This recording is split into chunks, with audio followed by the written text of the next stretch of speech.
My husband was holding another woman's hand in the front pew of our church the Sunday before Easter. When he saw me standing there, he turned pale. I looked at him, smiled softly, and said, "I hope you already told her about the storage unit." What happened after that shattered the illusion he had spent months carefully building. I'm glad you're here. Follow my story until the end, and tell me where you're watching from. Sometimes the people sitting beside us in church are hiding the darkest secrets of all. The sanctuary smelled like polished wood and lilies that morning. Sunlight poured through the stained glass windows, painting soft patches of blue and red across the floor. I remember because I stood frozen in that doorway long enough for every detail to burn into my memory forever. At 68 years old, routine becomes comfort. Every Sunday for 42 years, my husband Gerald and I sat in the third pew from the front, right side near the aisle. He liked being close enough to hear the choir clearly. I liked watching the morning light touch the cross above the altar. But that morning, someone else was sitting beside him. She couldn't have been older than 45. Blonde hair carefully curled. Cream-colored coat. One hand resting gently over Gerald's as if she belonged there. As if I didn't. For a moment, I honestly wondered if I was looking at strangers. Gerald laughed softly at something she whispered. Then he looked up. And saw me. I have never seen blood drain from someone's face so quickly. He jerked his hand away from hers so fast the woman startled beside him. Several people turned to look. The organ music continued playing overhead, cheerful and oblivious. I should have cried. I should have screamed. That's probably what both of them expected. Instead, I walked slowly down the aisle with my purse hanging neatly from my shoulder. My low heels clicked softly against the hardwood floor. Calm. Controlled. Dignified. The way my mother taught me a lady handles humiliation. When I stopped beside the pew, Gerald opened his mouth before any words came out. "Mary Ann, I can explain," I smiled gently. Then I said the sentence that changed everything. "I hope you already told her about the storage unit." The woman beside him blinked in confusion. Gerald looked like his heart had stopped. Not anger. Not embarrassment. Fear. Real fear. I held his gaze for 3 long seconds before stepping into the pew beside them. The woman quietly removed her hand from his lap. The pastor began welcoming the congregation, but none of us were listening anymore. Because in that moment, Gerald realized something terrifying. I knew. Not everything yet. But enough. The truth is, I'd spent the last 6 months feeling my marriage slowly disappear like fog lifting off cold ground. Gerald had become distant after retiring the previous year. He started volunteering at church constantly. Bible study on Tuesdays. Finance meetings on Thursdays. Weekend charity events I was somehow never invited to attend. At first, I blamed retirement. Then I blamed grief. We had buried our oldest son 3 years earlier after a drunk driver crossed the median outside Tulsa. Some losses never leave your body completely. They settle into your bones and stay there. I thought maybe Gerald was drowning quietly in his own sorrow.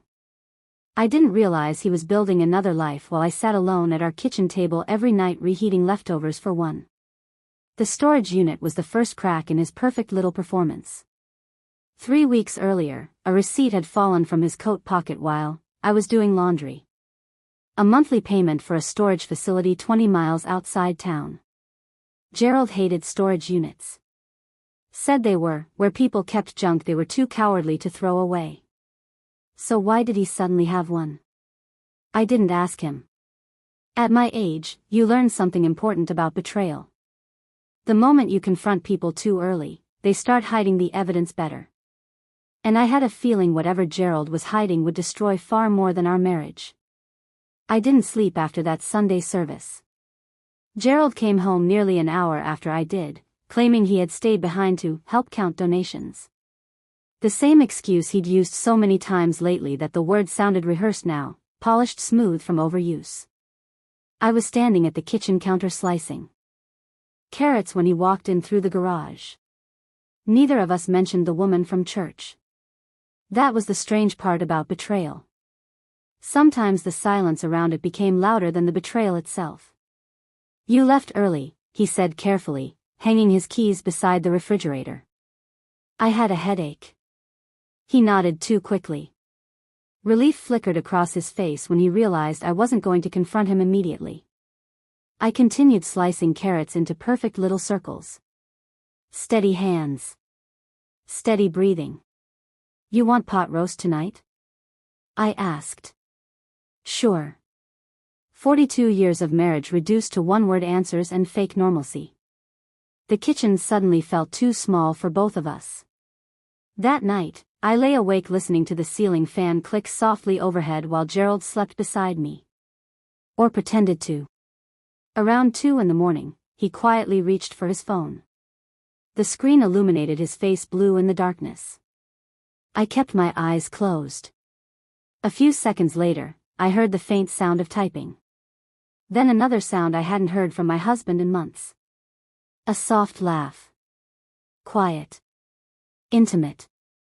The kind people use when they forget someone else is in the room. Something cold settled deep inside my chest. Not heartbreak. Heartbreak is loud. This felt quieter than that. Like finally understanding something your soul had been trying to warn you about for a very long time.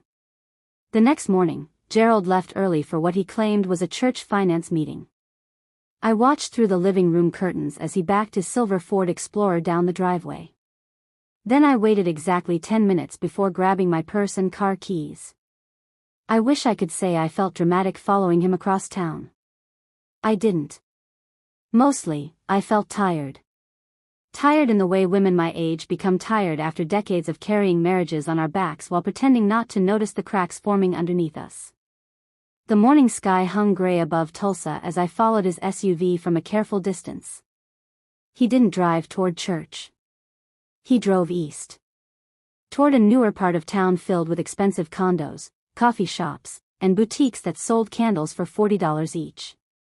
Eventually, he pulled into the parking lot of a small cafe, overlooking the river. And she was already there. The woman from church.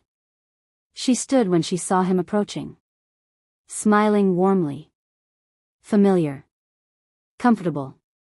Gerald kissed her cheek. Not awkwardly. Not guiltily. Like a man repeating something he'd done many times before. I stayed inside my car gripping the steering wheel so tightly my knuckles ached. For several moments, I simply watched them through the cafe window. She touched his arm while he spoke. He leaned closer when she laughed. At one point, he reached across the table and held her hand with both of his. The exact same way he used to hold mine after our son died. That hurt more than anything. Not the affair itself. The recycling of tenderness. I should have driven home. Instead, I waited until they left the cafe together. And when Gerald walked her to a white Lexus parked near the corner lot, I noticed something that made my stomach drop. The Lexus had temporary plates. Brand new. My husband had always been careful with money. Obsessively careful. So how, exactly, was a retired church volunteer suddenly helping buy luxury vehicles? That was when the storage unit stopped feeling like a small secret. And started feeling like the entrance to something much darker. For the next 3 days, I said nothing. That was the part Gerald underestimated most about me. He thought silence meant blindness. He forgot silence could also mean preparation. I cooked dinner every evening like usual. Meatloaf on Monday. Chicken and dumplings on Tuesday. Pot roast Wednesday night. Gerald ate across from me at our oak dining table, pretending our life still fit together neatly, like a photograph hanging straight on the wall. But I noticed everything now. The way he kept his phone face down beside his plate. The sudden showers before dinner. The expensive cologne he'd started wearing again after 15 years of not caring what he smelled like. And most of all, the guilt. Not enough guilt to stop. Just enough to make him nervous. By Thursday afternoon, the house itself felt different to me. Smaller somehow. Like the walls had absorbed too many lies. I was folding laundry in our bedroom when I found another receipt in Gerald's pants pocket. This one wasn't for the storage unit. It was for a jewelry store downtown. Diamond earrings. $2,400. My hands went completely still. 42 years together, and Gerald had complained every Christmas when I bought myself new slippers instead of waiting for sales in January. But apparently another woman deserved diamonds. I sat quietly on the edge of the bed staring at that receipt while the dryer hummed downstairs. Then I did something I'd never done in our entire marriage. I opened Gerald's office drawer. The bottom one was locked. Of course it was. Gerald had never locked drawers before. Not until recently. I stood there for a long moment looking at that small brass lock, feeling something shift inside me. Not sadness anymore. Awareness. Like finally seeing termites inside the walls after years of hearing faint scratching sounds at night. That evening, my phone rang while Gerald was outside mowing the lawn. Mrs. Whitaker. The voice belonged to Denise Harper, one of the older women from church. She coordinated funeral meals and charity drives. Sweet woman. Widowed almost 10 years now. Yes? There was hesitation on the line. Then a sigh. I hope you won't think poorly of me for calling. Immediately, my stomach tightened. Women our age recognize certain tones instantly. The voice someone uses before delivering bad news. What is it, Denise? I thought you should know people have been talking. Outside the window, Gerald pushed the lawn mower slowly across the backyard, like any ordinary retired husband on a peaceful Thursday evening. I don't understand. Another pause. That woman Gerald's been spending time with? Her name is Rachel. Hearing her name made everything suddenly more real. Not just a faceless affair anymore. A person. She started attending Bible study about 6 months ago, Denise continued softly. At first people assumed she was some distant cousin or maybe a family friend. Gerald never corrected anyone. I closed my eyes. Denise, what exactly are people saying? That they behave like a couple. The words landed gently. Which somehow hurt worse. No cruelty. No gossip. Just truth spoken. Quietly between older women who understood humiliation. I sank slowly into the armchair beside the bedroom window. Last week, Denise whispered, I overheard Rachel telling someone Gerald had been helping her start over. She said he'd been very generous financially. Financially. My mind immediately flashed to the diamond earrings. The new Lexus. The storage unit. Then Denise said the sentence that made ice slide through my veins. Mary Ann, she also mentioned he was planning to leave his marriage soon. Outside, Gerald finished mowing the lawn and looked up toward the house. Toward our bedroom window. Toward me. And for the first time in 42 years, I looked at my husband and realized I had no idea who he truly was anymore. That night, I opened the old cedar chest at the foot of our bed. I hadn't touched it in years. Inside were the remains of a life I suddenly no longer recognized. Photo albums. Christmas cards. Hospital bracelets from when our sons were born. The yellow legal pad where Gerald and I once planned retirement together while eating pancakes at a diner off Route 66. Back then, our future seemed simple. A small lake cabin someday. Road trips through Colorado. Growing old side by side without secrets between us. I sat on the floor turning brittle photographs beneath the soft bedroom lamp while Gerald slept downstairs in front of the television. Or pretended to. The truth was, once suspicion enters a marriage, every memory becomes evidence. I started noticing things I had ignored for months. Last spring, Gerald suddenly insisting on joining the church finance committee despite never caring about church administration before. The new clothes. The gym membership. The sudden protectiveness over his phone. And Rachel. Even before I knew her name, there had been signs. I remembered a church picnic in June when Gerald disappeared for nearly 40 minutes.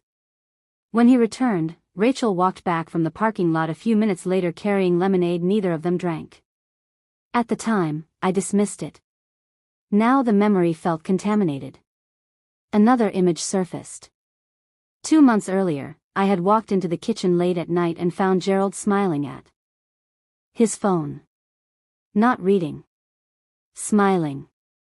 The kind of smile people wear when they feel admired. Desired. When I asked who he was texting, he locked the screen so quickly it almost looked painful. Just church business, he'd said. Church business. I let out a quiet laugh sitting there beside the cedar chest.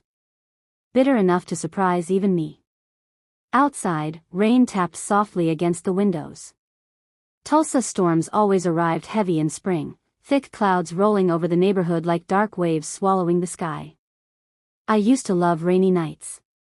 Gerald and I would sit on the back porch wrapped in blankets listening to thunder in the distance. Now every memory felt split in half. Before the lies. And after. Around midnight, I heard footsteps on the stairs. I quickly closed the photo album just as Gerald appeared in the doorway. For a second, neither of us spoke. He looked older lately. Not physically. Spiritually. Like deceit itself was exhausting him. "You coming to bed?" he asked quietly. "In a minute." His eyes drifted toward the cedar chest. "Haven't seen that thing open in years." I was looking through old memories. Something flickered across his face then. Guilt maybe. Or fear. Hard to tell the difference anymore. Gerald leaned against the doorframe but didn't step fully into the room. "I know things have felt distant lately," he said carefully. "Retirement's been an adjustment." There it was again. The polished explanation. Ready at all times. I studied him silently while rain continued tapping the windows behind me. 42 years. 42 years of shared holidays, mortgages, funerals, birthdays, illnesses, disappointments, dreams. And somehow we had become strangers speaking through scripts. "You ever feel," I asked softly, "like you wake up beside someone one day and realize they stopped telling you the truth a long time ago?" The question hung heavily between us. Gerald swallowed. Then he forced a small smile. "You're overthinking again, Marianne." Overthinking. Funny how men use that word whenever women get too close to the truth. He stepped away from the doorway a moment later and headed back downstairs. But before he disappeared completely, I noticed something strange. His right hand was trembling. Only slightly. Barely noticeable. But enough. And in that moment, I realized something important. Whatever Gerald was hiding inside that storage unit, he was terrified I might already know. The next morning, I drove to the storage facility. Not immediately. First, I made coffee. Fed the birds outside the kitchen window. Watered the hydrangeas lining the porch. I moved through my usual routines slowly, almost respectfully, as if part of me understood that ordinary life was about to end. Gerald had already left for another church meeting. Of course he had. By 10:30, I was parked outside a faded beige storage complex 20 miles outside Tulsa near the interstate. The sign read, Pioneer Valley Storage, climate-controlled units. The place looked lonely. Rows of metal doors baking beneath gray spring clouds. A chain-link fence rattling softly in the wind. I sat inside my Buick for nearly 5 minutes staring at the receipt in my hand. Unit 214. Then I finally stepped out. The manager's office smelled like burnt coffee and dust. Behind the counter sat a man around my age watching a small television balanced beside an old cash register. "Can I help you, ma'am?" I smiled politely and slid the receipt across the desk. "My husband rented this unit. Gerald Whitaker. He asked me to stop by for him because he forgot the gate code." The lie came easier than I expected.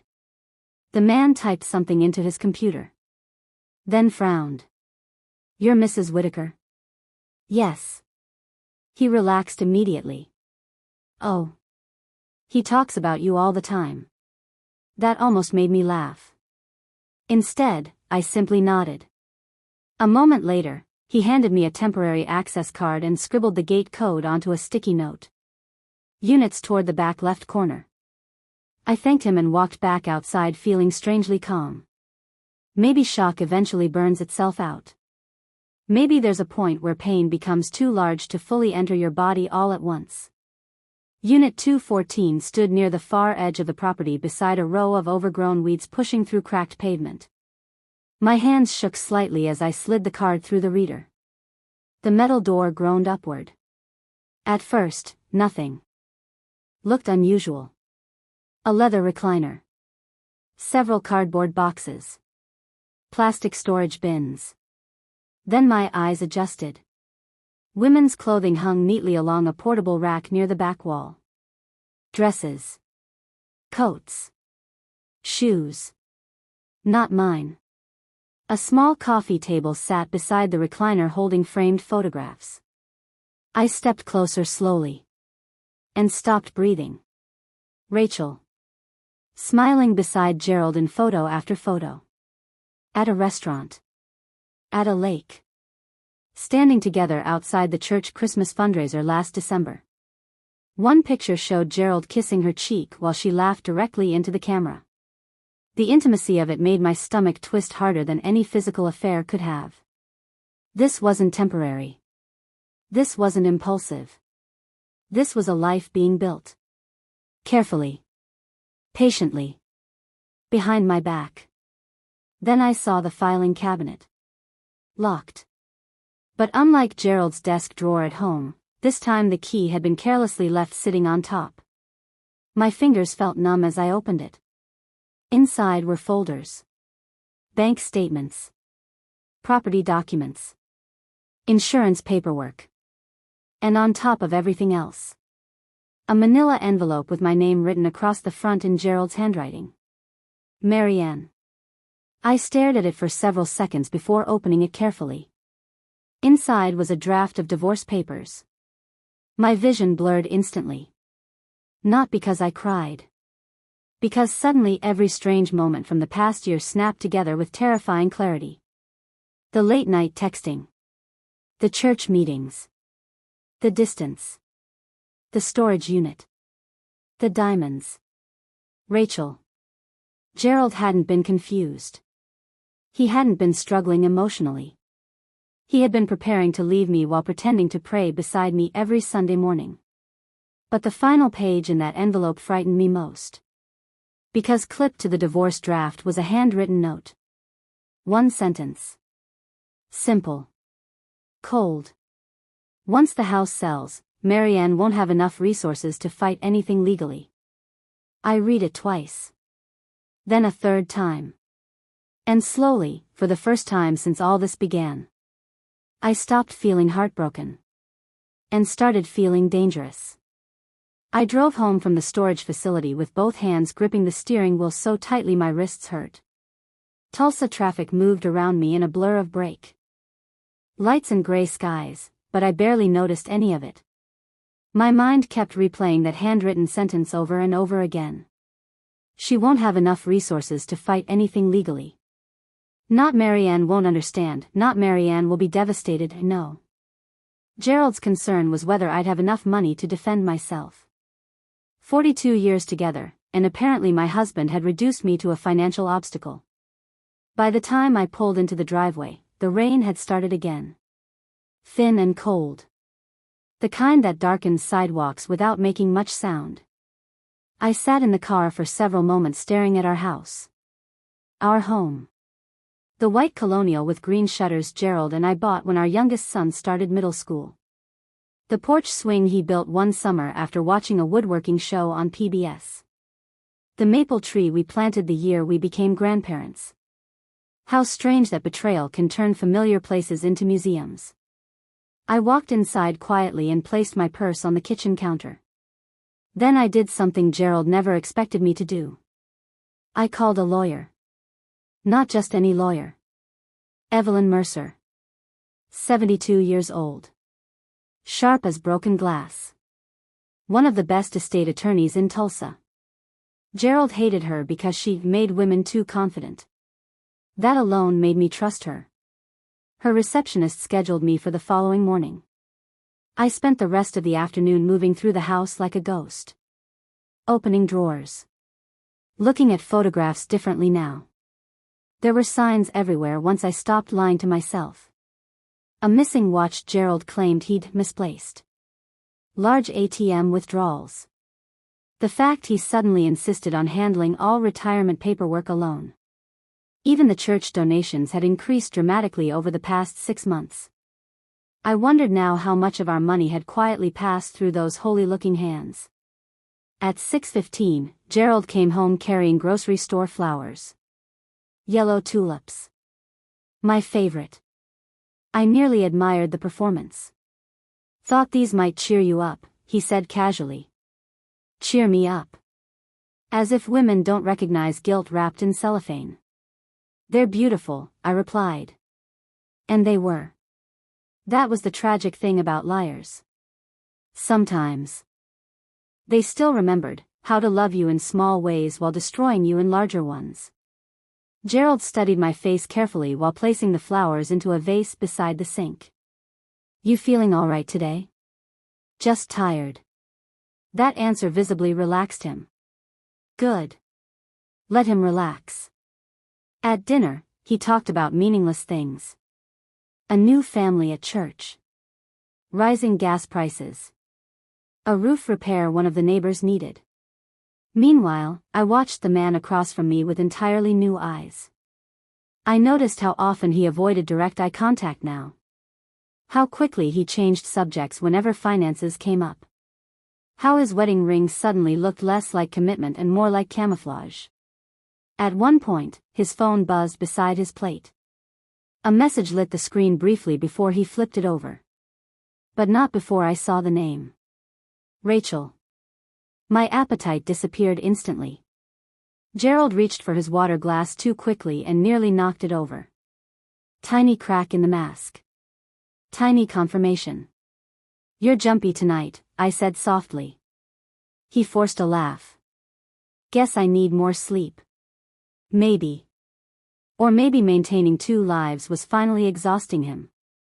Later that night, after Gerald fell asleep, I quietly walked downstairs carrying the manila envelope from the storage unit. I spread every document across the dining room table beneath the chandelier. Divorce drafts. Hidden account statements. Property transfers. Insurance changes. And suddenly, beneath all the betrayal and humiliation, I saw something else. Mistakes. Gerald had been so busy hiding his affair that he'd become careless. Very careless. And by 2 o'clock that morning, sitting alone in the quiet house he planned to take from me, I began building my response. The next morning, I met Evelyn Mercer at 9 o'clock sharp. Her office occupied the second floor of an old brick building downtown, above a bakery that smelled permanently of cinnamon and butter. The waiting room walls were lined with framed law degrees and newspaper clippings from cases she'd won over the last 40 years. Evelyn herself looked exactly the same as she had 15 years earlier when she handled my sister's estate dispute. Silver bob haircut. Pearl earrings. Eyes like a woman who missed absolutely nothing. She didn't waste time with small talk. What did your husband do? She asked calmly after closing the office door behind me. I handed her the envelope from the storage unit. For 20 minutes, she read every document silently while I sat across from her twisting a tissue between my fingers. The only sound in the room was the ticking of a brass clock near the bookshelf. Finally, Evelyn removed her glasses. Well, she said evenly, your husband is either remarkably arrogant or remarkably stupid. Probably both. That earned the faintest smile from her. She tapped the handwritten note Gerald had clipped to the divorce papers. This alone tells me he's already strategizing financially.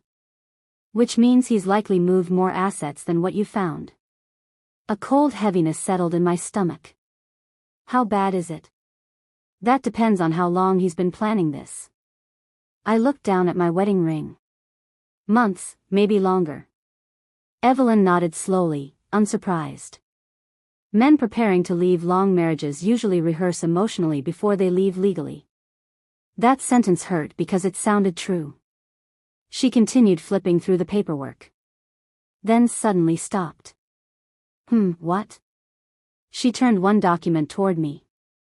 Property transfer records. A lake property outside Broken Bow. Purchased 8 months earlier. Not under Gerald's name. Under Rachel's. I've never seen this before, I whispered. Evelyn's expression hardened. He used marital funds to purchase property for another woman. The room suddenly felt too warm. A lake house. While I was clipping grocery coupons and skipping vacations to protect retirement savings, my husband had apparently been building a romantic getaway with someone young enough to still receive compliments from waiters. Humiliation arrived in strange waves at my age. Not dramatic. Not explosive. Just deep and exhausting. Evelyn folded her hands carefully atop the desk. Marianne, listen to me very carefully. Do not confront him yet. I wasn't planning to. Good. Because right now, he thinks you're emotionally dependent and financially vulnerable. That gives us an advantage. Us. I hadn't realized how badly I needed someone in my corner until that moment. Evelyn began making a list on a yellow legal pad. Joint accounts. Retirement funds. Property titles.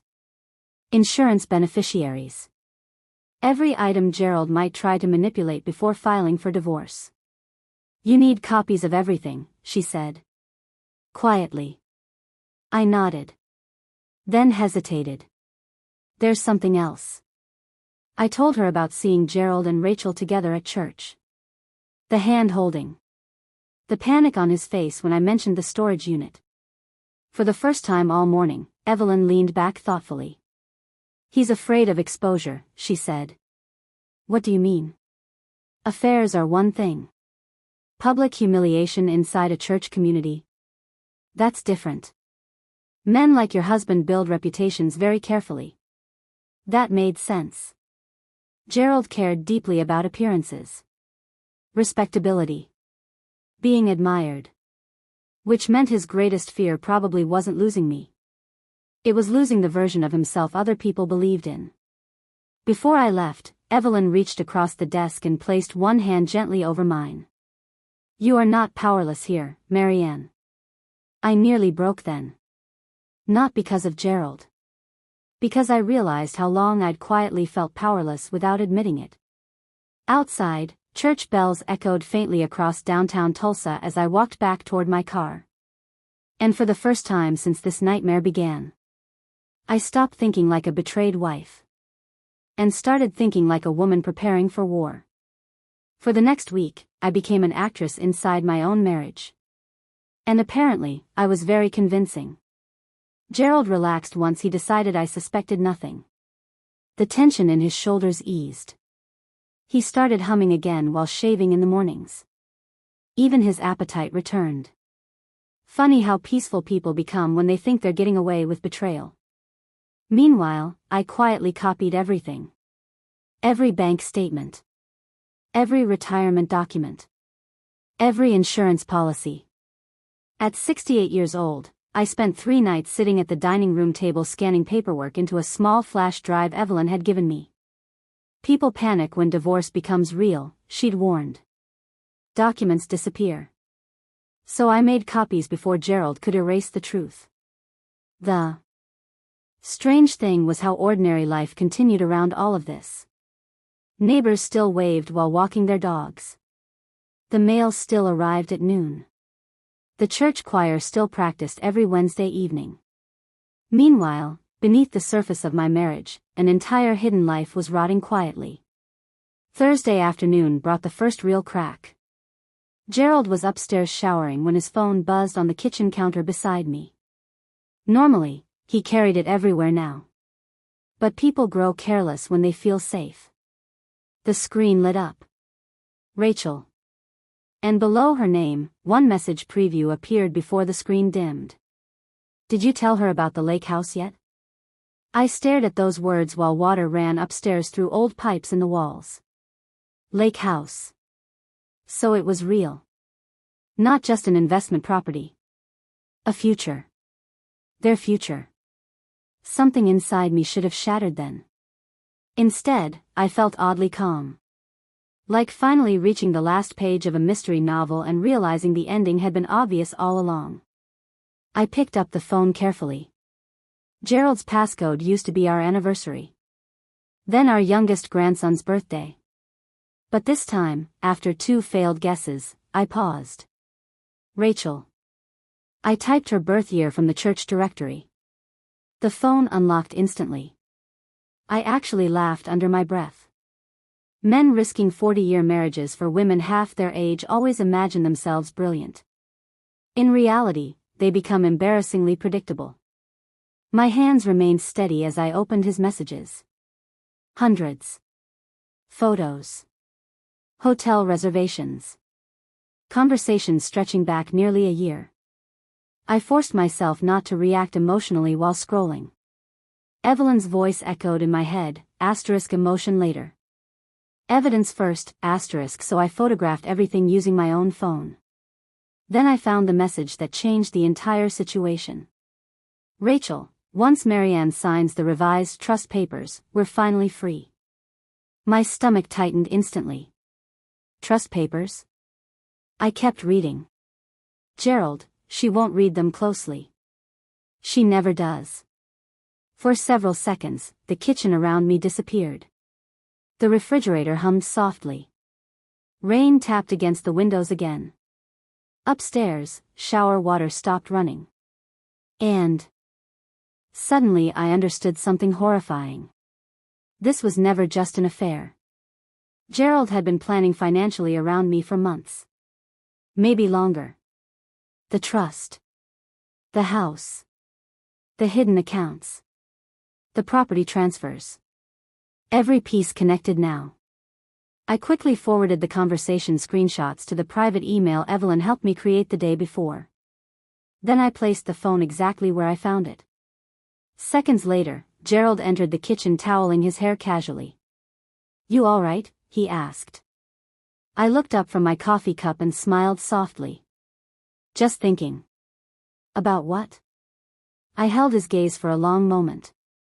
About how strange it is, I said carefully, when someone spends years underestimating the person sitting across from them. Something flickered behind Gerald's eyes. Tiny. Fast. Fear again. Good.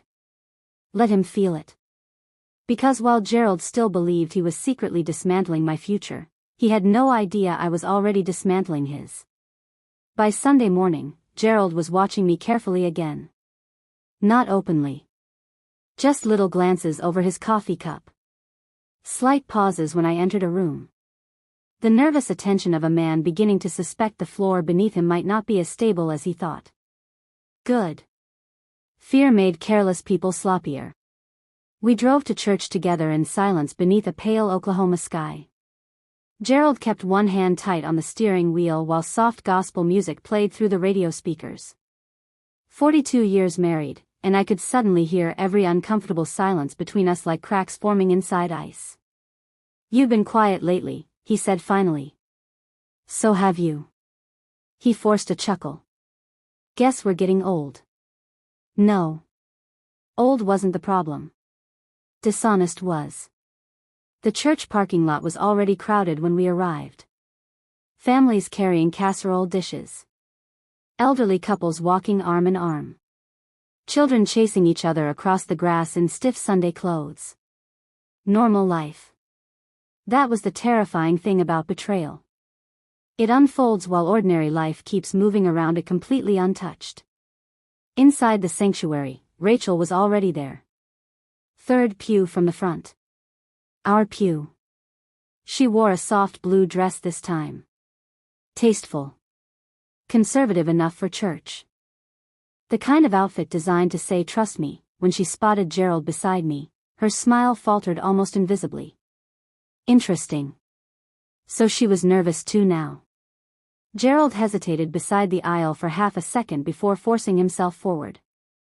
I slid into the pew calmly. Right beside Rachel. The tension between the three of us settled instantly like static electricity before a storm. "Good morning," I said pleasantly. Rachel blinked. "Good morning." Her voice sounded smaller than before. Gerald sat rigid on her other side, trapped between his wife and his mistress while the choir began singing, "Great is thy faithfulness." I almost admired the irony. Halfway through the sermon, Pastor Reynolds began speaking about honesty. About hidden sins. About the weight of deception on the human soul. Beside me, Rachel shifted uncomfortably. Gerald stopped looking toward the pulpit entirely. And suddenly I realized something important. Neither of them expected this affair to stay hidden much longer. After service ended, members of the congregation gathered in the fellowship hall downstairs for coffee and pastries. Gerald tried staying close beside me the entire time. Too close. Like proximity itself could control the situation. Then Denise Harper appeared carrying a tray of muffins. Her eyes flicked briefly toward Rachel across the room before returning to me. There was pity in that look. And Gerald noticed it. I watched panic flash briefly across his face. Tiny. But real. "Mary Ann," he said quickly, "why don't we head home early?" I smiled. "Actually, I'd like to stay a little longer." Rachel suddenly excused herself to the restroom almost immediately afterward. Interesting again. Women recognize tension faster than men ever did. A few minutes later, while Gerald was distracted speaking with one of the deacons, Denise quietly approached me near the coffee table. "You all right?" she whispered. "Yes. You don't have to pretend with me." I looked across the fellowship hall toward Gerald. Toward the man who once held my hand through childbirth, funerals, surgeries, and 30 years of mortgage payments. Then toward the woman waiting nervously near the restroom hallway. Pretending not to watch him. "I'm done pretending," I said softly. Denise's expression changed instantly. Not pity anymore. Recognition. Because older women understand something younger people often don't. There comes a moment when grief hardens into clarity. And clarity can become dangerous. Just then, Gerald walked back toward me holding 2 styrofoam cups of coffee. One for me. One for himself. Still playing husband. Still performing normal. He handed me the cup carefully. Our fingers touched briefly. Cold. His hands were cold. "You ready to go?" he asked. I took a slow sip of coffee before answering. "No," I said calmly. "Not yet." And for the first time since this nightmare began, I watched my husband realize he was no longer controlling the timeline of his own deception. Tuesday evening, Gerald finally made his move. I knew something was coming the moment he asked me to sit down for a conversation. People only use language that formal when they're about to destroy something. Rain hammered softly against the windows while I carried 2 bowls of soup to the dining room table. Gerald didn't touch his spoon. He just sat there staring at his folded hands like a politician rehearsing a resignation speech. The chandelier above us cast warm yellow light across the room. 42 years of dinners beneath that same fixture.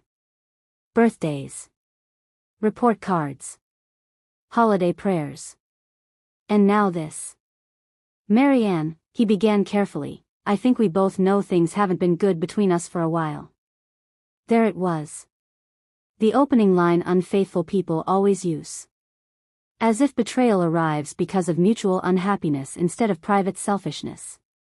I folded my napkin neatly into my lap. "Go on." He looked relieved by my calmness. "Another mistake." "I've changed," he said quietly. "Retirement made me realize life is shorter than I thought." Interesting how men suddenly discover life is short whenever younger women start admiring them. "I think," he continued, unable to meet my eyes now, "we may want different things moving forward." Different things. Such polite words for destruction. Outside, thunder rolled across the neighborhood. I took a slow sip of soup. And what exactly do you want, Gerald? For a second, he hesitated. Then he said it. I think we should separate. The sentence hung heavily between us. 42 years reduced to 4 words. I expected pain. Instead, I felt strangely detached. Like watching someone else's marriage collapse from very far away. Gerald cleared his throat nervously. I've already spoken with an attorney. I think we can handle this respectfully if we're practical. Practical. That word almost made me smile. Because while Gerald sat there pretending this was some civilized mutual transition, I already knew about the hidden property. The trust revisions. The financial manipulation. The mistress waiting quietly in the background. He slid a folder slowly across the table toward me. There are preliminary papers inside. Nothing final. I glanced down without opening it. The same law office listed on the documents I'd found in the storage unit. Careless again. You've been planning this a while, I said softly. His jaw tightened almost invisibly. I didn't want to hurt you. That was the moment something cold inside me finally hardened completely. Not because he was leaving. Because he still wanted credit for pretending to care while dismantling my life behind my back. I reached calmly into my purse beside the chair. Gerald visibly tensed. Then I placed a thick stack of printed documents onto the table between us. Bank transfers. Property records. Screenshots. Photos. Color drained from his face immediately. For several seconds, neither of us moved. Only rain against the windows. Only the clock ticking softly near the kitchen doorway. You went through my things, he whispered. I almost laughed. That was his concern. Not the affair. Not the lies. Privacy. I went looking for the truth, I replied calmly. And apparently, Gerald, you left it everywhere. His breathing changed. Shallow now. Panicked. I slid one photograph closer to him. Him kissing Rachel outside the lake property. Then another. The text messages discussing revised trust documents. Then finally, the handwritten note. Once the house sells, Marianne won't have enough resources to fight anything legally. Gerald stared at his own handwriting like he no longer recognized it. I can explain, no, I interrupted quietly. You really can't. Silence filled the dining room. Heavy. Final. Then I leaned back slowly in my chair and delivered the sentence that finally broke him. I met with Evelyn Mercer last week. Gerald's eyes widened instantly. Real fear this time. Not guilt. Not shame. Fear.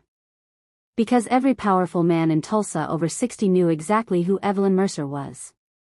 And suddenly my husband understood something terrifying. He hadn't been secretly preparing to destroy me. He had accidentally given me everything I needed to destroy him first. Gerald didn't sleep in our bedroom that night. Around midnight, I heard him pacing downstairs near the kitchen. Floorboards creaked slowly beneath his weight while rain continued falling outside in soft waves against the windows. I stayed upstairs sitting in silence beside the lamp, still wearing my robe, staring at the dark backyard beyond the glass. Funny how quickly a marriage can transform into a battlefield once the truth enters the room. At 2 a.m, my phone buzzed softly on the nightstand. A text message from an unknown number. But I already knew who it was before opening it. Rachel. I think we should talk woman to woman. I stared at the message for several seconds. Then another appeared. Gerald said things got ugly tonight. Ugly. Interesting word choice for discovering a man had been secretly planning to financially corner his wife of 42 years. I typed slowly. Tomorrow. 11 a.m. Riverbend Cafe. She responded instantly. Thank you. Thank you. As if we were arranging lunch between friends. The next morning, Gerald avoided me entirely. He left the house before sunrise without saying goodbye. No coffee brewing. No newspaper folded beside his chair. No carefully rehearsed explanations. Just absence. Cowardice often arrives quietly. By 10:45, I was seated near the back window of Riverbend Cafe watching rainwater slide down the glass in crooked lines. Rachel arrived exactly on time. She looked different outside church. Less polished. More nervous.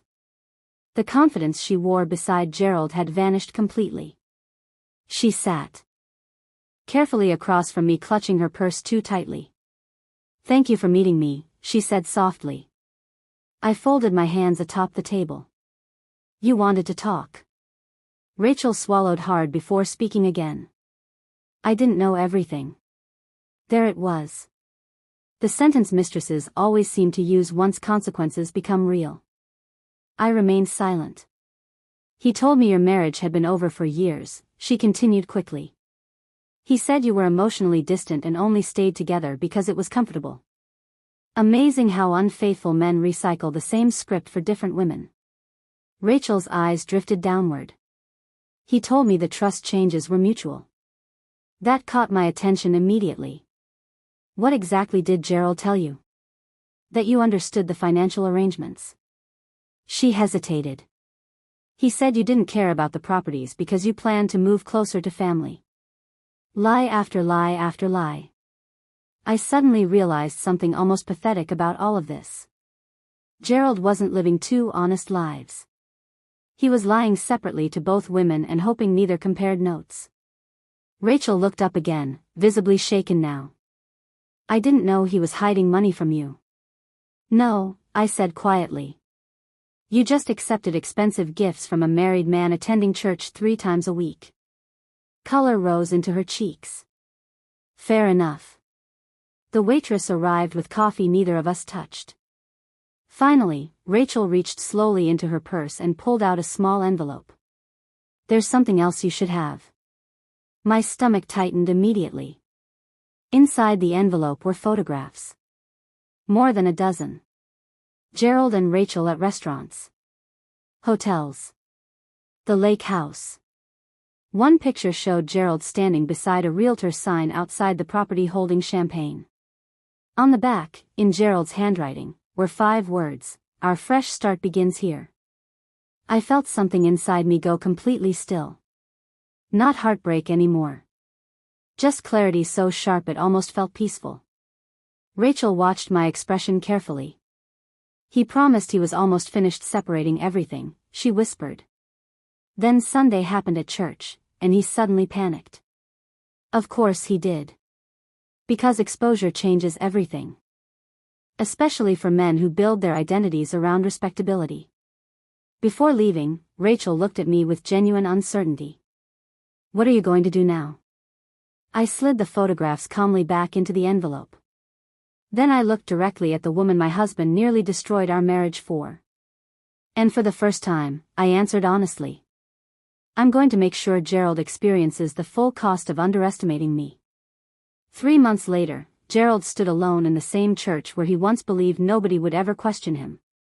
Only this time, people weren't shaking his hand after service. They were avoiding his eyes. Reputation leaves slowly. Then all at once. I heard through Denise Harper that several members of the finance committee resigned after learning church donation accounts had been used to reimburse Gerald for community outreach expenses connected to trips with Rachel. Nothing criminal. Just dishonest enough to stain everything. The church never announced details publicly. Communities like ours rarely do. They prefer silence over scandal. But silence has a language of its own. People noticed when Rachel stopped attending. People noticed when Gerald suddenly sat alone in the back pew instead of the 3rd row near the altar. And people definitely noticed when Evelyn Mercer filed motions freezing several property transfers tied to marital assets. Including the lake house. Especially the lake house. Gerald called me repeatedly during those first weeks. At first angry. Then defensive. Then strangely emotional. I made mistakes, he said during one voicemail at 2 in the morning. But 42 years has to mean something. It did mean something. That was exactly why his betrayal cost so much. By the end of the second month, Rachel had disappeared completely. Rumor said she moved to Dallas after discovering Gerald's financial situation was far more complicated than he promised. Apparently, fantasy relationships struggle once lawyers become involved. As for Gerald, he looked older every time I saw him. Not physically at first. Spiritually. Like the weight of maintaining lies for so long had finally collapsed onto his shoulders all at once.